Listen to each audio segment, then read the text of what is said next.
Earthing સ્વિચની રચનાત્મક વિગતો સમજો.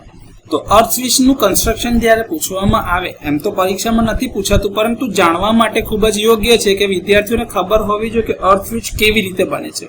તો આને મેં થોડું એક ટેબ્યુલેટેડ એટલે કે ટેબલના ફોર્મમાં બતાવેલું છે, જેથી કરીને તમને ખબર પડે કે એમાં કયા કયા ભાગ છે ને એનું શું કાર્ય છે. તો પહેલું છે ફિક્સ કોન્ટેક્ટ. તો ફિક્સ કોન્ટેક્ટ એટલા માટે મૂકેલા છે કે જ્યારે આ ફિક્સ કોન્ટેક્ટ ગ્રાઉન્ડ બાર અથવા તો અર્થિંગ સિસ્ટમ સાથે જોડાયેલા હોય છે, આમાં એક કનેક્ટિંગ બાર મૂકેલો હોય છે. જ્યારે અર્થ સ્વિચ ઉપરથી ક્લોઝ થાય એટલે આઇસોલેટર ઓપન થાય ને અર્થ સ્વિચ ક્લોઝ થાય ત્યારે આઇસોલેટરનો એક છેડો આ બાર દ્વારા સીધો અર્થ કરવામાં આવે છે.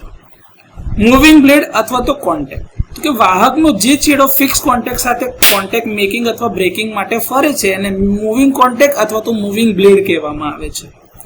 ઓપરેટિંગ મિકેનિઝમ, તો કે આ અર્થ સ્વિચને ઓપરેટ કરવા માટેનું જે મિકેનિઝમ છે તે કાં તો એ મેન્યુઅલ હોઈ શકે અથવા તો મોટર ઓપરેટેડ એટલે કે મોટરાઇઝ્ડ હોઈ શકે અથવા તો સ્પ્રિંગ ચાર્જ મિકેનિઝમનો ઉપયોગ કરવામાં આવે છે.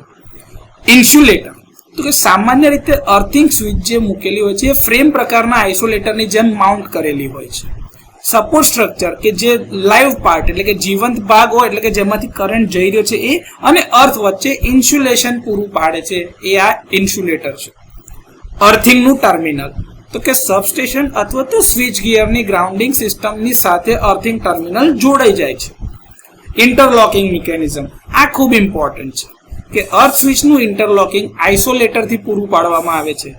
જ્યાં સુધી આઇસોલેટર ખોલવામાં ના આવે ત્યાં સુધી અર્થ સ્વિચ બંધ કરી શકાતી નથી, અને જ્યાં સુધી અર્થ સ્વિચ ખોલવામાં ના આવે ત્યાં સુધી આઇસોલેટર બંધ કરી શકાતું નથી.